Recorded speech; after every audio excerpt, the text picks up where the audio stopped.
All of that is beyond going down to your local corner shop realtor and buying a property. So property in itself is all about having a right set of plans to play the game.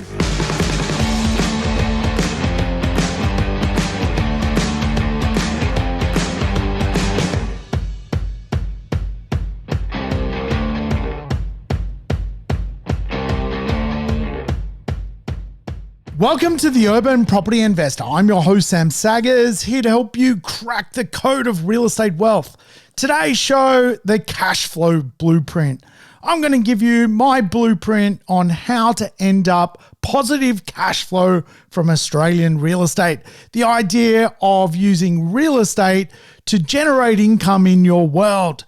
I'm going to show you how I've done it. I'm going to teach you some principles which are ultimately very important to understand when it comes to generating income from residential real estate. Hey, welcome aboard. If it's your first time tuning into the show, play the program in double speed, get your life back. And of course, all the episodes I've done are lessons on real estate, so feel free to go back, travel in time, go back and listen to past podcasts.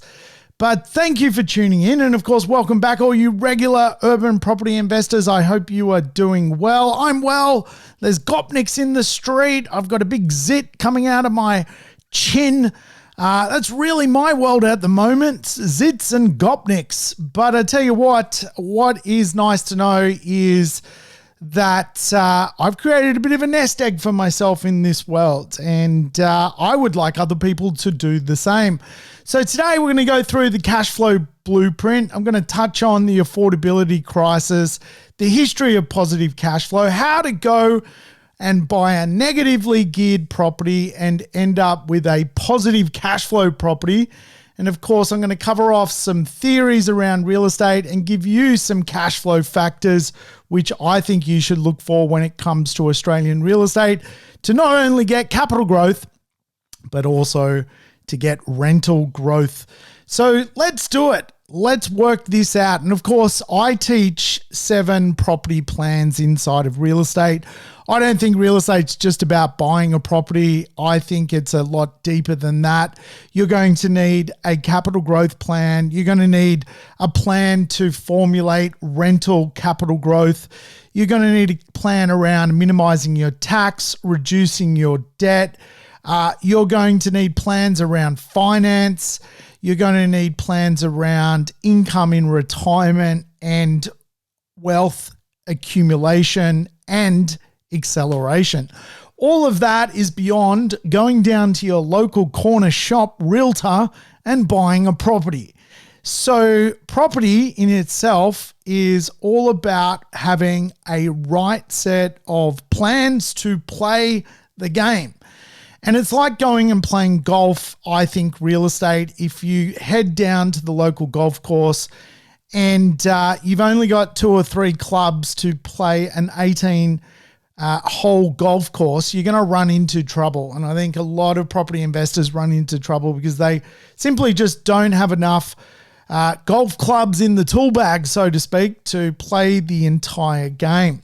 So today, the blueprint, we're going to focus in on rental growth and obviously how to increase your cash flow using the right types of properties. We don't want to end up later in life with a handful of pennies in our back pocket. We want a fistful of dollars. I think really when it comes to property investment, the idea of investing for capital growth is the number one rule. But if you can also invest for capital growth and get growing cash flow, it makes investing just so much better and can put you in a place where income-wise, you're not retiring on beans and rice or going around in a caravan to Lake Weirdo. No, you're having a decent holiday. You're doing things you want to do in this world. You're spending half a year in Europe, gallivanting around Croatia, not hanging out, having cups of tea in a weird little Gopnik town because that's the only place that accepts old, weird people in caravans. So let's do this. Obviously, you're not going to save yourself wealthy, so let's rule that out. No one can put enough money aside per week over a 15 or 20-year period to end up living off the cash flow of that saving. So we need the power of leverage. And of course, real estate is Australia's best leveraged vehicle. We can go and borrow 90% of a property's value, 80% of a property's value, buy a property, and then if we work out how to get that property debt-free, we're going to start to see the benefits of living off that extra income. Just put the property to work, let it do its thing, and you're going to get where you need to go. Now, really, inside of most economic conversations, there's usually a passive income target. I don't know if you know your passive income target, but everything to do with targets and goals is simply maths. And really, for a lot of people, the idea of the 5% rule is really the maths that a lot of people are aiming for. And if we were to just use gross returns, if you can imagine you wanted $100,000 passive income in retirement, that's going to equate to a 5% return or around $2 million worth of real estate. So $100,000 at 5% gross return is roughly about $2 million worth of real estate. So you can imagine for a lot of property investors, they're either going to have to buy one property, which is spitting out $100,000 in cash flow, or they're going to have to buy a couple of properties. They might divide them through buying in super, a couple in their own name, maybe one in a company trust, maybe even look to deploy their own family home. There are ways to get there. But ultimately, if we look at Rule 20 is just the idea that we've got an income we want, we need to times that by 20. So if our passive income target is $100,000, times it by 20, which is $2 million, which spits out a 5% return. So that's great. That's a good bare ass minimum in my opinion. But what if you could get a 10% return? What if we could double that equation? Well, really, today's podcast is about doubling the equation. And I think, why not? Why are we aiming so low? Why do we want a 5% gross return? That's not high enough. Let's go get a 10% return. So obviously, if we did a 10% return in the equation, our $100,000 ultimately becomes $200,000. $200,000 is a good amount of money. That's $4,000 a week. That's not like weirdo in a strange caravan, drinking basically, black tea. That's cocktails down on the Croatian coastline. So let's aim for that, because I think that is a big goal. And if we give ourselves enough time, there's no reason why we can't get there. And of course, today, because people can't borrow as much money, what if we just bought less properties but got double the financial outcome? So, for example, what if we could stretch to $1 million worth of real estate at a 5% gross return in our retirement? That's $50K a year. But at a 10% gross return in our retirement, that's $100K a year. So let's go for it. Obviously, we're going to end up in a net position. There's costs to come out to run properties and all that kind of fun stuff. But if we can end up debt-free and our real estate is throwing out 10% plus cash flow, that's a good place to be. And if we set ourselves a target, $2 million real estate, 10% cash flow, I think you're going to live a pretty good life. It's certainly a target I've long been aiming for, and I've surpassed it personally. And I know that's going to lead to a life later, which is perfectly fine. It's going to deal with the inflation costs of life in general. And I'm not going to be scratching around, and I'm not going to be that guy at the party who basically doesn't want to contribute to the bill because he didn't eat as much as everyone else. No one wants to be that guy. You don't want to be that guy. I don't want to be that guy. I want to be the guy at the party that says, you know what, guys, this one's on me. So let's do it. When it comes to cash flow, there is a bit of a blueprint. And I think we should start the conversation as well around the concept that there is an affordability crisis here in Australia. Now, I've mentioned this before. The idea of accelerating our cash flow is a big driver of property success. Right now, we're going through a rental crisis, an absolute rental boom, and we're starting to see really the idea of improved values on rents for many, many properties. And of course, for government, this nicks them in the head because government really loves the concept here in Australia of fire economics, bringing more people, more migrants to the country to keep stimulating the economy. So really, we have a huge problem when it comes to demand. There's just way too much demand out there. Problem of supplying properties, we're just not producing enough. Our planning system is dysfunctional. And really what can be produced, for the most part, people can't afford anyway. So there's no stock, there's too many people. And of course, this creates a problem of housing, which becomes expensive. And for a lot of people, they have simply given up the dream of basically being homeowners here in Australia. And really, Australia has a middle class who own $1 million, $2 million properties, sometimes even $3 million properties, which is quite bananas to the rest of the world. But it's the way it works here. We've got this kind of system where new migrants come and get added. And of course, we're not building enough properties. And so when it comes to the idea of inequality, certainly there is a tenant group at the bottom of the market, which really does struggle to keep up with the cost of living. They've got limited access to capital to become homeowners themselves, really classified today as the working poor. And of course, when it comes to the idea of, certain people in society just doing it so tough, there is really 1 in 5 people today have less than $1,000 in the bank who are of working age. So you can imagine there is a really social housing issue here in Australia. And I really wanted to tap this on the head because in the news today, you're going to see politicians, you're going to see newspaper articles, you're going to see clickbait articles around really the idea that rents need to slow down.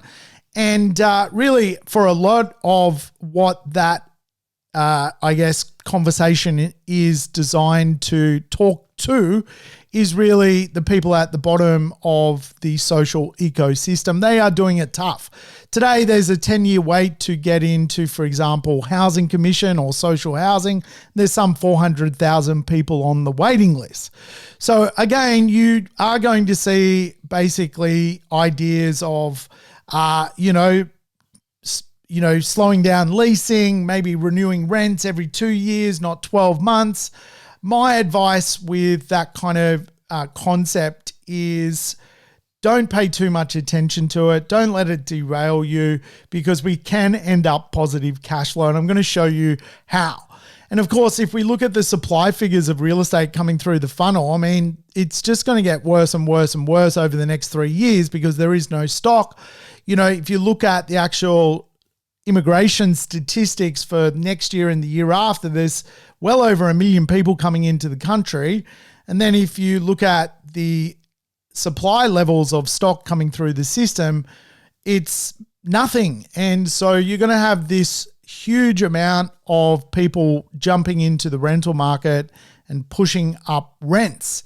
Of course, people, when they arrive to the country, don't buy, they rent. And so the rental crisis is going to continue to be a, thorn in the side of politicians for the next few years at least. We just simply can't increase production and solve the rental crisis in 2 weeks. It's going to take 5 years. And really, what politicians don't like is the conversation around mean reversion, basically the idea that rents did not go up for 10 years because we were in a deflationary money cycle. Now we're in an inflationary money cycle. Rents are going up. And of course, instead of going up over a 7 or 8 year period, a little bit per year, it's all sort of happened over a 1 to 2 year period. And of course, this smashes really the working poor and puts a lot of, conversation pieces back at investors. Investors obviously get negative gearing benefits from the ATO for having property investments. They are considered, in some respects, part of the problem by certain parts of society. The counter argument, of course, is property investors really have a big job ahead of them to buy properties to house the many tenants who don't have a home. So again, there is this sort of symbiotic relationship, but really when it comes to ending up in a place where we're positive cash flow, the first rule is the 30-40 rule. 40% of society spend more than 30% of their income on housing. It's a large cost to their family household structure. And really, you're starting to see tenant stress when people get to about 35% of their income going in and out the door, basically to pay for a roof over their head. And of course, government is obviously concerned with that end of the market, just making sure that everyone's got a roof over their head, which is fair enough. And I would imagine they'll keep pressing the point that maybe some legislation might just slow up the rate of growth when it comes to rents. It is what it is. Australia is not a middle-class country anymore. We really have 40% of society which are battlers, which are getting by, or perhaps golden oldies with no money. And so that end of the market, even the golden oldies with no money, still renting, they are spending more than what they have on rent. And so for the most part, I tend to steer clear of that end of the market. It's not a fun end of the market. When your tenant is broke and can't pay rent because something's come into their world, it's just going to have a flow-on effect to you. Today, though, there are some great tenants out there from people who love lifestyle. They'll choose a lifestyle-orientated suburb to rent a better life, and they're high-income earners. There are basically metro techs who are professionals with high-income earners. They love really living around culture. You've got wealthy families today, and both young and middle-aged families living really the above-average income lifestyle. And of course, you got really those high achiever Australians, young, educated families that live in both the outer suburbs, middle suburbs, and inner suburbs that really can afford to spend money on rent and eventually will no doubt upgrade into their own home. So there are some good demographic profiles in Australia, and then there are tough demographic profiles. There is getting by. Young parents, they basically are bargain hunters because they just kind of keep up with the cost of living. For their world, it's like, what can we give up? We'll rent the property with the leaky roof because, we can't afford to basically complain.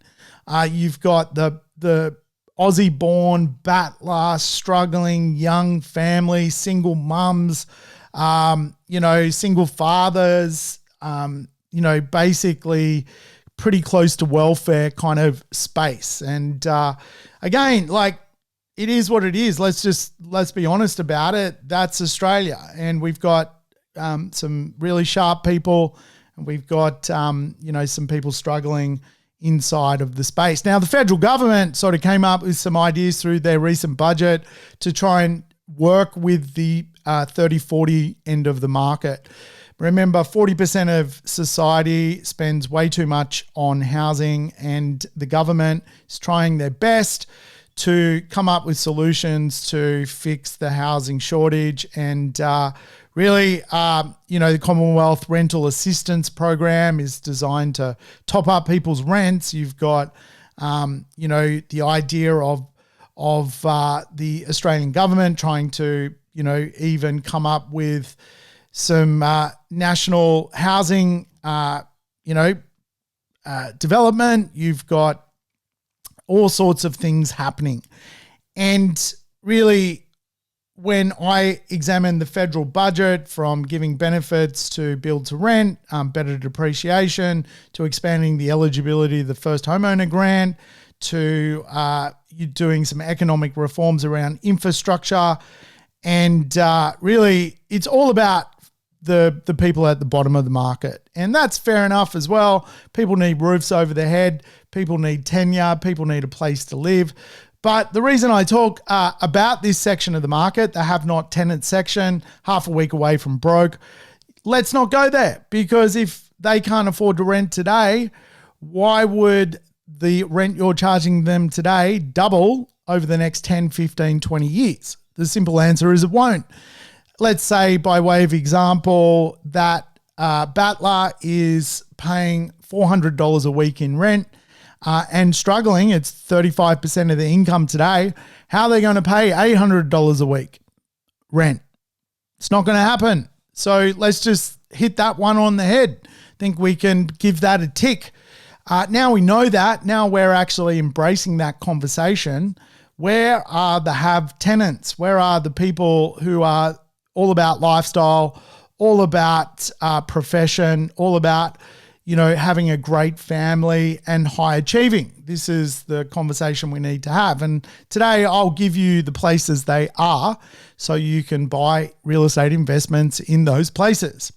Now, really, our job as a property investor today is to go through a journey. And, I guess if you aren't familiar with the long-term cash rate here in Australia and a normal sort of interest rate, it's typically around 4% cash rate and around 6.5% long-term interest rate. So where we are today is very normal. We are in a normal place. This is what it should be. This is really the average kind of point, the midpoint of what money should cost. It's got a lot more expensive in the past. It's got a lot cheaper in the past. Now, obviously, our job as a property investor is to choose an asset which is going to grow. It's a simple equation. Will the real estate go up in value? Will the rents go up in value? Now, today, if we went out and bought a property, we might have to be negative cash flow. Why? Because interest rates are sitting, if you were to borrow money off the bank, at sort of 6.5%. And if you were to get a, say, 4.5% yield on your investment, you basically need to fork out some money out of your back pocket. Now, you can lessen the burden by using some tax benefits, depreciation. If you have a more modern property, you'll get more depreciation. It's kind of as simple as that. So you can lessen the burden on your back pocket. But of course, if you go too negative and you buy a 2% yield, you're going to have to top up the balance. And of course, that's going to be a lot coming out of your back pocket. So if we get the mathematics right and we choose the right asset, we can go from negative cash flow and eventually end up positive cash flow. There are 2 points in the middle. We go from negative. If we can get the right tenants, we can put the rents up. Or if the interest rates drop, we'll start to get to what is known as the neutral geared or break-even point. Now, the break-even point, if you are going to go and buy a property today, could take anywhere from 2 to 5 years. It's as simple as that.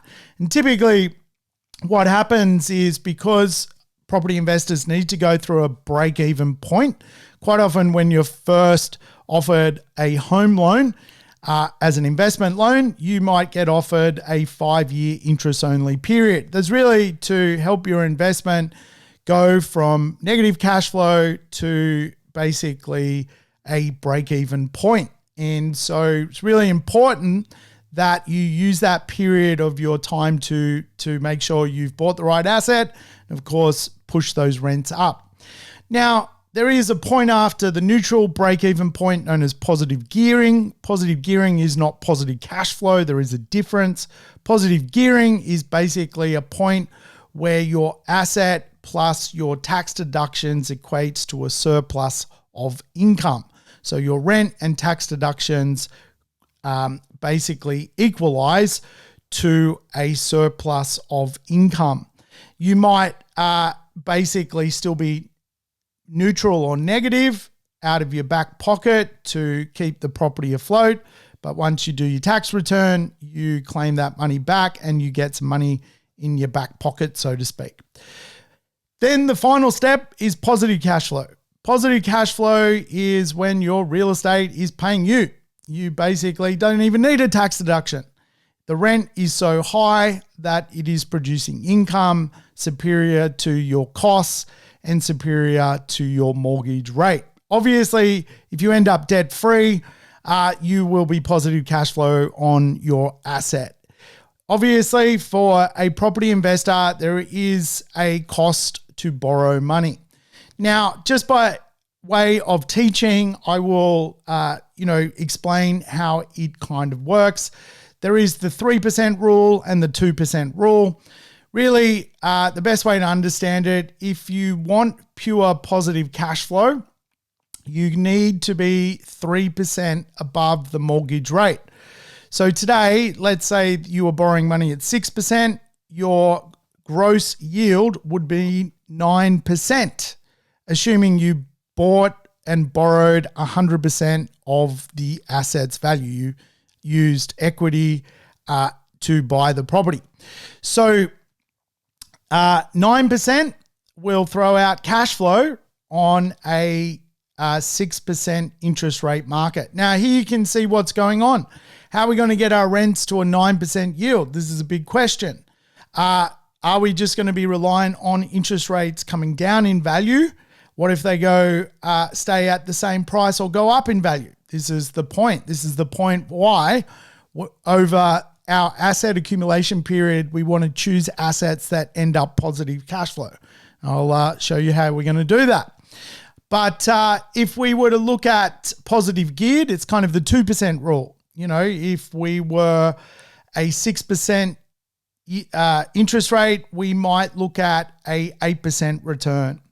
If we're neutral, we're roughly 6% and we're basically yielding 6%. We're borrowing money at 6%, we're yielding 6%, 6 to 7%.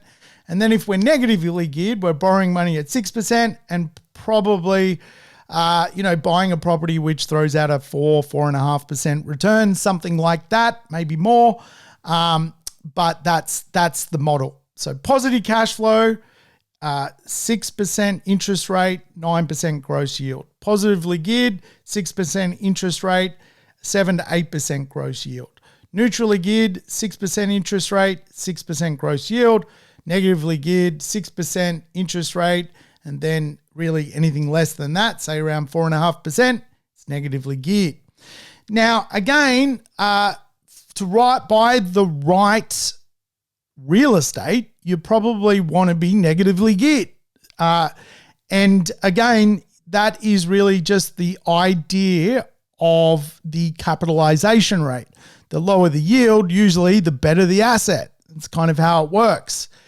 And so if we can choose something which is going to gentrify as a property, as an investment, and our yield is still good enough for us to use it, so we're not burning huge amounts of money out of our back pocket, we may want to start basically a little bit negatively geared. Not a lot negatively geared, but a little bit negatively geared. And so that means we're probably looking at a yield of around 4.5% to 5%. Now, again, if we use Rule 72, we want a compounding growth rate on our yield and our rent. And that compounding growth rate I chase is a 5% growth rate on rent. 5%. So if your rent is growing at 5% per annum, and it won't be as linear as that, but using the conversation of if we could get a 5% uplift on our rent every year for the next 15 years, our rents will double. We'll take a $400 a week rent and it'll become an $800 a week rent. So this is very, very important information, because if we get a lower rate of growth than that, and it's more linked to, for example, the wage rate of growth, which is around 2%, it's going to take 35 years for our real estate to actually double in rental value. Now, I don't know about you, I don't have 35 years to watch my rents double in value. I'm not sitting around for that. I'm going to chase a higher rate of rental growth to achieve what I want in this world, and that is retiring with those positive cash flow incomes coming into my portfolio. So again, the rate of growth is really, really important in this conversation, because you will ultimately be the beneficiary of the rate of growth. So I want to explain two properties that were purchased in 2010. Yes, in 2010, something happened. Two people bought properties. Two people that don't know each other. One of those peoples was me, and one was a client of mine who wasn't a client of mine in 2010. So in 2010, I bought a property, and at the time it had an affluent score of around 7 out of 10. Little bit of time before it was going to gentrify to become a much better place. But not bad, a score of 7 out of 10. When I bought the property based on the purchase price, I got a 4.5% return, a gross return of 4.5%. When I bought the property which I paid $830,000, I was getting a $700 per week rent. Today, 13 years later, the rent is $1,275 per week. Over the course of 13 years, there has been a 5% compounding capital rental growth rate, not capital growth rate, rental growth rate. This has taken the rent from $700 to $1,275 per week. When I bought the property, the rent was $36,400. Today, the rent is $66,300. The rental spread is $29,900. In terms of cash flow, my cash flow is improving on this asset. When you take into consideration the cost of property expenses also going up, the rate of growth of my property is outperforming inflation. Inflation typically about 2.5% to 3%. Obviously, what that means is your strata fees, your council rates, your insurance goes up every year. So if your rents aren't improving every year and you've got a lower rate of rental growth, your costs catch up to you. Now, one of my teammates at my work, Vicky Hines, shout out Vicky, she's a legend, absolute guru, property investor herself. She is working with a client. The client who she's working with and coaching basically bought a property in 2010. We didn't know the client at that point in time, and the property they chose a property which had a 5.7% yield and a rent of $370 per week. 13 years later, that rent has gone from $370 per week to $450 per week. The starting yield of 5.7% is now a yield of 7% against 100% borrowings. Now, if we analyze over the last 13 years, the starting rent started at $19,240. Today is $23,400. In real terms, with the cost of expenses increasing, such as insurance, at the nominal CPI rate, which is about 2.5% to 3%, the cash flow is going backwards because this rental property has only grown at an annualized growth rate of 1.64%. In fact, it will take 42 years for this real estate to double in value, to go from $370 per week in rent to $740 a week in rent. It'll take 42 years. It's already been 13. So it's a long time to see the real estate rents double in value. I don't know. Do you have 42 years? Who's got 42 years to watch their rents double in value? So again, this is the power of the rate of growth of real estate. Now, obviously, when the person who Vicky is coaching bought this property, they were probably attracted by the 5.7% yield. Very strong yield day one. However, it's actually not how you start in economics, it's how you finish. We can see the current yield today, 7%. If we go back to my property, I got a starting yield of 4.5%, and today my current yield is basically 8%.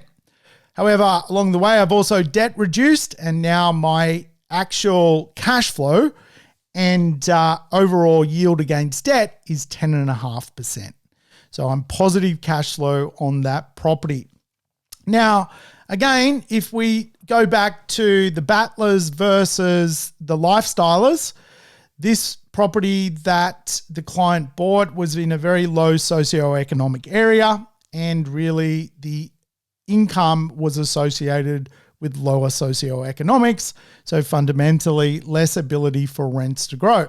If we look where I bought, today the affluent score is a 9. It gentrified over that 13 years, and that obviously tells us that those lifestylers are living in that suburb and they've just got extra money to pay on rent. So the big lesson and takeaway here is we want growing rents because also our cost base also will increase as we own real estate, our operating expense. So we want a good ratio of operating expenses to rent collected. And of course, we need those growing rents. Otherwise, those operating expenses come and get us and, turn us into, little, too much money coming out of the back pocket. So second lesson, it's the rate of growth that is the most important factor in real estate, the rate of growth. I started with a lower yield, but I got a higher rate of growth and a better result. It's just the way it's worked. And so real estate, like any asset class, and of course, Charlie Munger uses the famous line, assets tend to be a voting machine and or a weighing machine. And, quite often people vote for the better yield, but what carries more weight is the rate of growth. What I chose was a weighing machine, what that particular client chose, and they've gone on to become really successful property investors. Shout out to you guys. Thank you for letting us use this as an example. But at the beginning, they chose that as a voting machine based on its startup yield. And what has proven to be more worthwhile is definitely buying the weighting machine over the voting machine. So what about going out and buying real estate, positive cash flow from day one? Remember, today you could go out and borrow money at 6% and find a rental return of 9%. Well, of course, that is possible. And again, generally the higher the yield, the lower the price of the property. And really, it has not gone through what is known as yield compression. As prices go up, yields compress. And really, the value of the best real estate in Australia has a 2% yield. That's the way it works. What we're trying to do is perhaps buy a 4.5%, 5% yield and watch that compress down to a 2% yield. against the rise of growth of our real estate. That's the model that we're looking to do, buy the better real estate. But I'll give you a quick sort of little history lesson. Back in the early 2000s, there was a mining boom. And Australians discovered strange little mining towns in the middle of nowhere that were basically, 3,000 strong communities in basically faraway places. And what we discovered was there was huge rental returns and cheap properties because there had never been capital growth. And fundamentally, excuse me, the history between Mining Boom 1 and Mining Boom 2 between 2000 and 2011 was a lot of property investors went bananas in strange little places. And really they did that to buy real estate for positive cash flow. Rather than waiting, which is what I'm referring to at the moment, where we can wait 15 years and go from a negative cash flow position to a positive cash flow position and do that in a A-grade suburb. A lot of people wanted to cheat the system, me included, and go and get a 10% return from day one. And of course, this did not work out well. It certainly didn't work out well for me. I've got the lashes on the back from buying some strange properties in some strange places back then. And, I was buying properties for myself in Port Hedland and Karratha and some wacky places, I tell you. When I look back on what I was doing, I was trying to replace my income from day one using basically broken properties, properties which were cheap because they'd never grown in value, not because the rents were high. So you can still do this today. Like, it's not rocket science and it's not some mystical wow opportunity. There are plenty of places today around Australia where you can go into a dying rural town centre, a dying country town, or a volatile mining town, buy a property and get a high rent. It's that daft. It's still possible. And again, you are obviously connected to the volatility of what that looks like. Will the mine shut down? Will old people basically not be replaced by younger people in young country towns? This is the volatility. This is your financial legacy at stake. So my advice is don't do it. I'll give you an explanation of a property I bought. I bought it in 2006 for $140,000. It had a rent at the time I bought it for $300 per week. It's basically around 11% gross yield. Now, if I put on Facebook today, 11% gross yield, everyone would be cheering me. Oh, you're a legend, man. 11% gross yield. That's great. You don't have to put any money into the property and you're going to get income from the property. Well, all fun and games. This is the result of the asset 17 years later.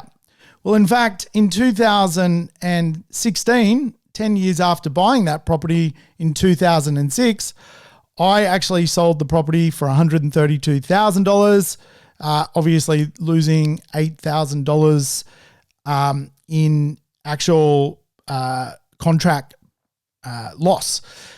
Today, using a CoreLogic valuation, the estimated value of the property is $165,000. Remember, if you can imagine, the basically property which I bought was $140,000. Today, 17 years later, it's worth $165,000. It's a $25,000 uplift in 17 years to get basically some cash flow from a property. And of course, that $300 a week in rent is still $300 a week in rent, which is, a good amount in rent, but it's never, ever, ever grown. And so the result is absolutely terrible because capital growth will make you wealthier than the rent you can collect. Now, if I go back to the property which went from $700 a week to $1,275 a week with a 5% annual rental growth rate of growth increase, if I look at the new uplift of that property's value, that property's gone from $830,000 to today being worth $2,050,000. That's an uplift of $1,220,000. Today, that property is positive cash flow. So what I've done is I've used a higher rate of rental growth to end up positive cash flow, but make a huge amount of capital growth along the way. In fact, when I combined the compound annual growth rate of the rent and the compound annual growth rate of the asset grew at 7.88% over 13 years per annum. The rent grew at 5.12% per annum. The combined compound annual growth rate is 13%. So here you can see how to get to positive cash flow. We want good assets, good location, good incomes, and let some gentrification unfold, and we can take a rent of $700, get it to $1,275. We can take a property that's worth $830 and get it to $2,050,000. Capital growth will make you far wealthier than the rent you can collect. So here's the question that I get a lot. How can we identify the 5% growth rates that lead to achieving positive cash flow over the 15 years while also generating growth for genuine wealth accumulation? Great question. I'm going to give you the answer. But firstly, cash flow non-negotiables. These are the things we need to stick by. If we're not going to stick by this, I can't help you. I'm going to give them to you. We want assets where the long-term trend is that demand is going to outstrip supply. That's the first thing we need. Second thing we need is pie economics. Where is the main centers for jobs, population improvement, infrastructure improvement, and employment improvement? They're not going to be in the strange little mining town or dying country town. It's just not going to happen. Where will they be? Well, I tend to look in our major top 10 Australian cities where the population is. That's where it's going to be. Remember the principle that I taught you about, the 40-30 rule. Wealth is unequally distributed in Australia. So we really want tenants that can afford their rents to double. This is what we're looking for, higher incomes. And of course, the idea of affluence is an important part of the puzzle. We don't want that broke end of town. And obviously we want demand for simply just better places and better properties. It's human nature to want better properties. Better properties actually carry better rent. And if we're going to buy, something half away from half a year from falling down, how is anyone going to pay you more money for that? Like, you need a nice piece of real estate which travels through time, that is seen nice now, but also nice 15 years from now for those rents to double. If your real estate is going to diminish in look, appeal, and value over the next 15 years, someone's not going to pay you more rent for it. It's logical to understand that. And obviously we want some drivers of appeal, things like schools, culture, transport, shops, parks, beaches. All of these things are what we're looking for. But in my opinion, and the best way to do this, remember, we're trying to buy a 4.5%, 5% gross return today, accumulate assets and watch them go to a 10% gross return. I think the most important thing when it comes to what that looks like is really the emerging winners in real estate investment are going to follow the money trail. Where is the money? Let's follow the trail. Now, I want to just share with you some theories today as well, which I think are very, very important theories to understand how to go from negative cash flow to positive cash flow and have the right assets to get you through that journey. Today, I want to do rent gap theory, the rent curve theory, and intrinsic value theory. I want to share them with you because I think they're the most important theories when it comes to growing your rents.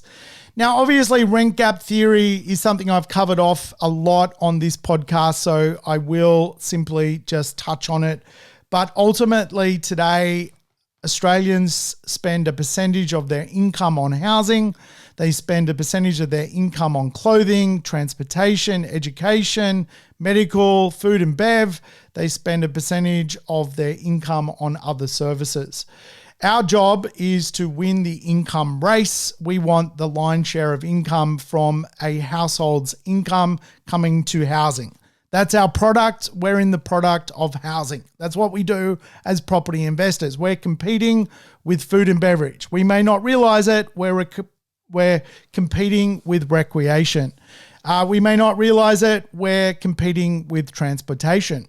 So there's a few clues right there that if we buy housing and we offer transportation, or we offer food and bev, or we offer recreation, well, all of a sudden, perhaps we can just absorb more actual income coming our way because people don't have to spend as much elsewhere.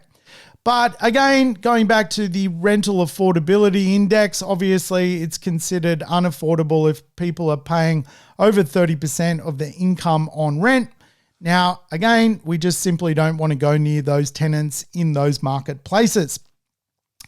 When it comes to the idea of basically income distribution, here in Australia, there is kind of 5 quartiles. You've got people earning in the first quartile above 280,000, second quartile 135,000, third quartile 88,000, and then you've got the 30-40 section of the market, basically 40% of society that spends 30% of their income on housing, and they're earning really below that sort of $55,000 mark. So if you can imagine, if we can find incomes in society whereby people are earning $280,000, let's multiply that by 30%, which is considered basically the benchmark of what people should pay at a maximum level on rent. Well, we can find tenants that can spend $84,000 a year on rent, up to $1,600 per week. Does that seem like a good idea to replacing your income? I think it does. And of course, really, as long as we're finding really, incomes above sort of $85,000 and above, we're going to get a good dollar figure in rent coming into our portfolio, into our rental bucket, if you like. Now, of course, some suburbs are simply undervalued when it comes to rent, and this is where rent gap theory comes into play. You might buy a property, it might have a 4% yield today, but really it should be yielding a lot higher than that. And when you look at basically the income of a neighborhood, you might see an income gap where really the tenants should be paying more rent. Now, if we looked at a property's rent today versus, say, a rent gap, let's say a property is renting at $400 per week in a neighborhood, which represents a 4% return, but the household income allows for basically more rent to be paid, up to 30% of the area. Well, that rent could go from $400 to $715 per week in rent. That's a $350 per week rent gap based on if you took the ABS data of household income versus the median rent paid for a certain dwelling type. So the idea of also finding areas where the rents are going to improve is obviously going to help you on your journey to going from basically negative cash flow to positive cash flow. You can use rent gap theory to consider that as well. The next thing I think you need to consider when it comes to the idea of basically doubling your rents over a 15-year period is the idea of intrinsic value. Now, real estate has intrinsic value.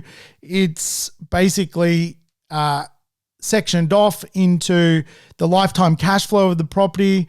As you can see, the property I'm showing you, there's really good lifetime cash flow because of the rate of growth. The lifetime appeal of the property, if I'm going to have to spend lots of money to play with my appeal, that's going to meddle with my overall return and cash flow.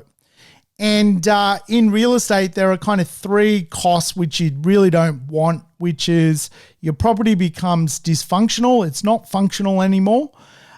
It's not physically looking good, and it's not economically capable of producing.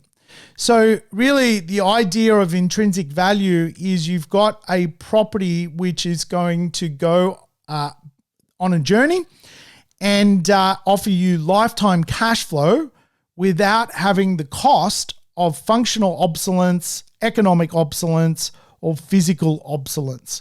Obviously, you can improve intrinsic value by a higher and better use by improving things. But if you have a huge cost of repair on your asset and it's just a money pit and it's absorbing money and not really adding much value to your real estate, then you're suffering basically economic obsolescence. And by way of example, let's say you had to do $150,000 worth of renovation, which were focused on really basically replacing things, and you're only going to get an extra $5,000 a year in rent. Well, that's going to take you 30 years to get your money back. And so economically, it's not a good decision. And so what we want, if we're going to do this basically from negative to positive, is really we don't want to get involved in restoring, repairing, losing money on properties which constantly need a new set of taps, or the toilet keeps on leaking. Or so my advice, if you want appeal in 15 years time, is to buy the right property, either renovate it now and make sure it's right for 15 years time, or buy modern and it'll probably be right in 15 years time if you buy the right type of modern, which is a nice property, not something which is, stapled together. So again, this is the concept. We've got to realize that for someone to pay us double in rent 15 years from now, the asset needs to also do part of that puzzle. And the final theory is really land rent theory, and really this one's as simple as it's always been. Rents yield more based on their distance to employment. And again, I think, don't ever turn your back on that. Where the jobs are is where the rents are. And really between that and what I've taught you already, we're ready to look at some factors which might also project some extra rate of growth on your rents. So remember, no obsolescence cost. We don't want to own an obsolete property. No one's going to pay more rent for that in 15 years' time. We obviously want good fundamentals. If we can find a rent gap, that's fine, because it's the rate of growth, not the starting yield, which is the most important factor to double our rents.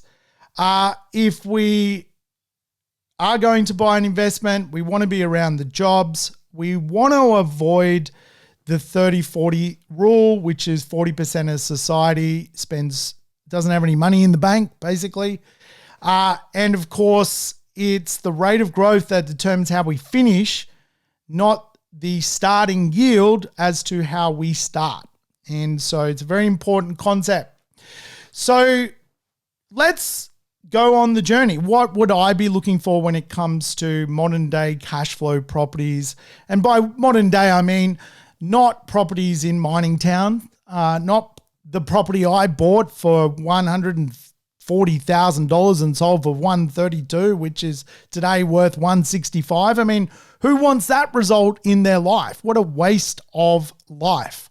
And when I sort of look back at that real estate, it's obviously taught me a valuable lesson, but geez, I didn't need to go through it. I could have worked this out earlier. And so you don't have to work it out yourself. You don't have to make the mistake. That's the brilliant thing about podcasts. You can listen to people who've made the mistakes for you. Hey, I've made the mistake. So, use my lesson if you like. And that's really my job. A big part of my job is simply sharing information so others don't make the mistakes I've made. May not agree with all of my principles, all of my theories, all of my economics, but hey, at least I'm sharing, what my experiences are, and certainly our experiences form our beliefs, and really, take the good bits of what you like, consider what I do a bit of a briefing, and use the good bits, throw out the bits you don't like. But today I want to go through some cash flow factors around people, property, and place so you can make sure that you're going to get rents that double in value. That's the name of the game. Now, remember, inside of our cities, we have very mature places which at a world level have proven that rents can go a certain level and certain distance. So today, if you're in Manhattan, New York, the rents are extreme. Tokyo, the rents are extreme. London, the rents are extreme. Sydney, the rents are extreme. And I say that because I think if you're also considering real estate in more maturing markets, your places like Melbourne, Brisbane, Perth, you can actually use what's happened in Sydney and sort of follow the trail that Sydney has left and do what has been achieved in Sydney, but do it in Brisbane or Melbourne or Perth, or you could go to a European maturing city, go to Berlin and give it a go. I don't think really immature cities actually have the capacity to see a huge rental doubling. I don't know if this is going to work in downtown Rockhampton. I may be wrong, but I would probably do this in maturing cities. The reason is mature cities like Sydney and London and New York, the price is bolted, right? So you're buying a yield of 2.5%. But you can still go to Brisbane and Melbourne and get a 4.5% return and Perth a 5% return. So obviously, if we want to go from 4.5% to 9% or 5% to 10%, it's a journey. If we're going to go from 2 to 10, that's a long way to go. So too far. So the yield has compressed. And of course, prices have risen in Sydney, whereas other cities compared to a mature city as Sydney, still some value left in those areas. So the first factor I would look for, and these are all independent factors, they're just the way it works, is high income urban places. Inner urban places, double income, no kid areas, the laptop line, places where millennials hang out, places where those high-income loner livers live out, dink couples. These are the areas where, you're typically close to the CBD and there's full of life, full of infrastructure, full of amenity and, the right property in the right place in the right street. It's just going to double in rental value and nothing can change my mind about that. I've had that happen to me. And I'm sure it'll happen to you. The beauty of owning real estate for a very long time now, as a portfolio owner, I can look back and reminisce about how things have unfolded and see patterns to share with you. And really, the first pattern of real estate that I personally own is real estate which is in those areas where you've got hot urban local economics and people who just want to live that urban lifestyle. The second really playbook, if you ask me, when it comes to people, place, and product is blue space.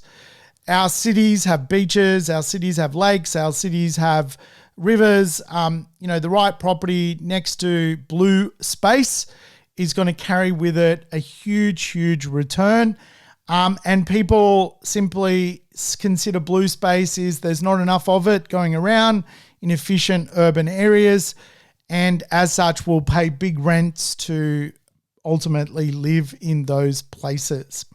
The third thing, you could look for is affluence. Affluence is, again, a big metric of how incomes are distributed around society. Obviously, you can use things like microburbs to give you an affluence rating. All that's really trying to tell us is there's more people with more money in a suburb than less people with no money in a suburb. And of course, if we get those affluent houses and units and townhomes, there's usually a persistently missing level of extra stock coming to those areas. And so if you went to sort of those middle ring suburbs and you focus on affluence, you're absolutely going to see your rents over a period of time get a rate of growth good enough to go from you buying a property today, which is negative cash flow, ending up in positive cash flow. Probably for me, I love place economies. I've said this many times on this podcast. There are 300 suburbs in Sydney. There's probably 10 places. Place suburbs are brand areas. They're the areas the coolest kids want to hang out in. In Sydney, where I'm from, Bondi is the number one brand. If you've got a property down in Bondi and you bought it at the right time of the cycle, you would probably be positive cash flow right now without question. How do we do that elsewhere? Well, we go find a brand suburb in a less mature market than Sydney where the prices are half the price, and we buy in those neighborhoods. What do? We get a higher rate of growth. Now, if I analyze a property I own in a brand suburb in Melbourne, the suburb is Collingwood. It is basically one of the places to be in inner Melbourne. If I look at the property I own, I currently get $750 per week in rent. It's $39,000 a year in rent, which is great.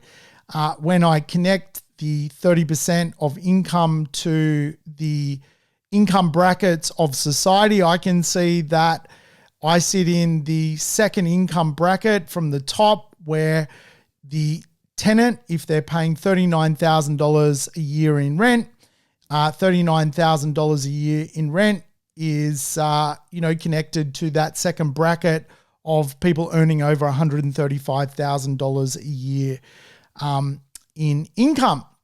But I know my tenant because of her, application, that when she rented the property, I know she earns actually a lot more than that. So the beautiful thing is, I know when the market starts to improve in rental value, I can pass on a rent increase to that particular tenant. Now, if I look at really where things are at, that tenant's under a 2-year lease at the moment with about 6 months to go. During that 2-year lease, though, rents have gone up. We're going through a rental crisis at the moment. And the current rent for the same property, something similar, same street, is now $900 per week. So, of course, when the lease is up, the rent is going to go up to $900 per week in rent. And the reason that can unfold, and the reason probably there won't even be more than a letter being sent to the tenant going, oh, yeah, okay, no worries, is that their incomes can afford it. And the brand suburb obviously is hotly in demand. So if you don't want it, someone else will take it. The next, concept when it comes to sort of pushing your income profile out of real estate and ending up in a place where you've either got the right people in your property, you've got the right property to do what it needs to do, or your property's in the right place when it comes to your momentum from a rental perspective, is really the idea that you can also change the use of your cash flow. You could do things and buy a property, for example, that has a granny flat, or you could buy a property where you could short stay the property using strategies like Airbnb, or you could buy a property which is attractive to the executive rental market, who come to Australia and need a 6 or 12 month lease and pay big rent. I mean, one thing I do with one of my properties, which is in the right place to attract the right people, is I just put a $10,000 furniture package in the apartment, and I basically have taken the rent from $400 to $540 per week. That's a 72% yield on the furniture. And again, these are some of the ways to keep you in the game whilst that marketplace has a natural upswing of rental growth.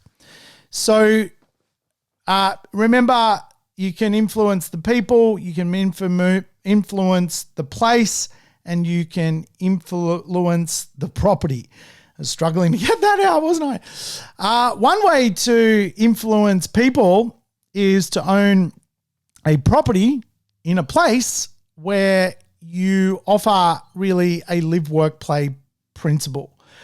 People can do everything from the area, the location, or even the building. And that's where, again, if you've got the right property, even today, there's a concept known as the hotelification of life and real estate. A lot of people today want a minimalistic life. They want to live in a building with a gym, a pool, car share, its own basically co-work environment. And really, rather than spending money on doing co-work, gym, pool, and a car, they spend it on rent. And so again, you get this accelerated rent effect. Walk score is another way to consider your rental performance growing and doubling in value. Now, I recently did a whole podcast on walk score, so I'm probably shouldn't redo it here because it just aired 4 episodes ago or 5 episodes ago or something like that. So go back and listen to walk score, walkable properties, and how they can improve your rents. Absolutely, rents improve if you minimize the amount of movement people have to deal with on a daily basis.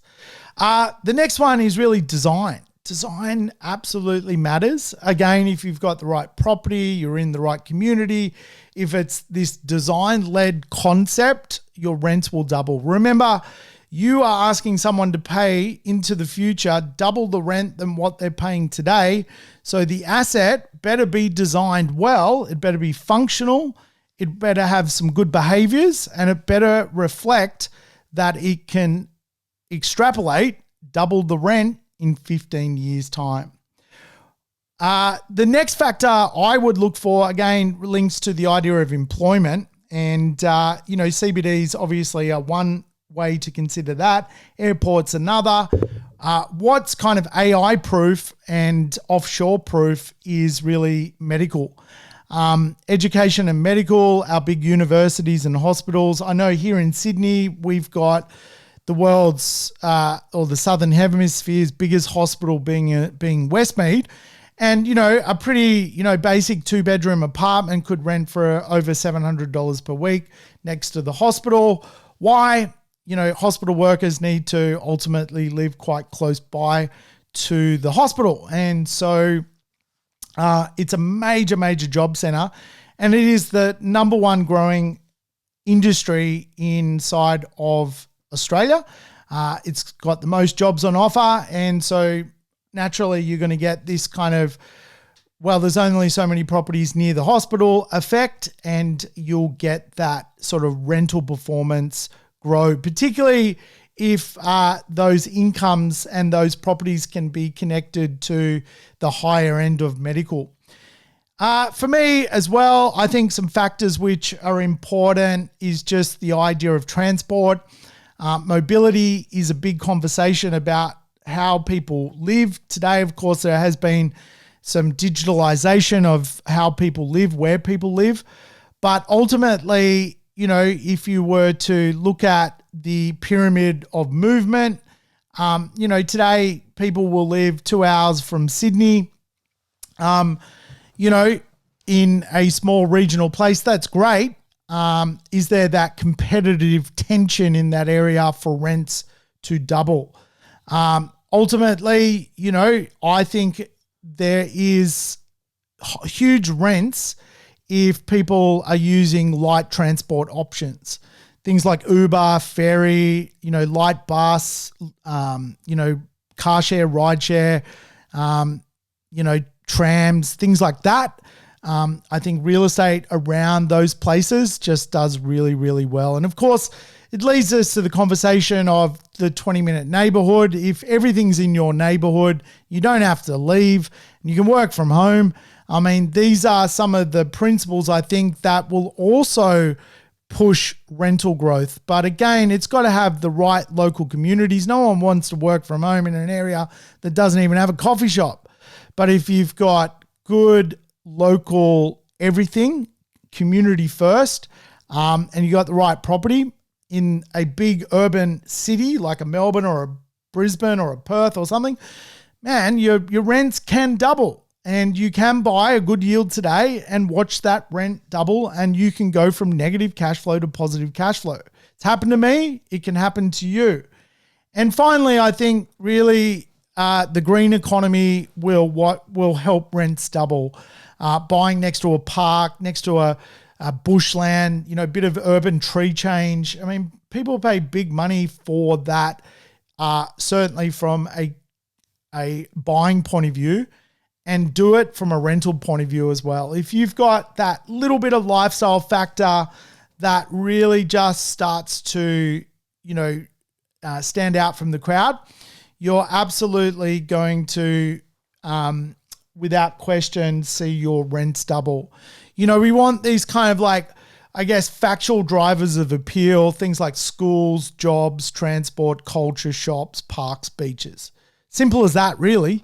And if you can put them together and you've got the right asset and you've got an asset which is going to stand the test of time, and the time that is the test is around 15 years, then there's no reason, if particularly you're connected to a level of decent affluence and decent level of, thinking and, and connection, then you're going to watch your real estate move. And again, just remember, Australia is divided. And if we were to create a stereotype, we've got our lifestylers. They'll pay big money to live by the urban beach. We've got our metro techs. They are well-educated, artistic. They'll pay big money to live in an urban area. We've got our basically above average families that will pay big, big money to form a nucleus of their family in a good middle class to upper middle class, reasonably affluent community. We've got our high achievers. These are educated people. They are working full time. They want to get ahead. They want to achieve. They will put themselves in a position to rent a better lifestyle, to achieve that and meet, intelligent people. On the flip side of that, we've got people getting by. We've got golden oldies who are broke, and we've got battlers. And we just really want to separate ourselves from that section of the market so that we can absolutely own the right property, rent it to the right people. And if we do that in the right place, we're not only going to get rental growth, we will get that capital growth as well.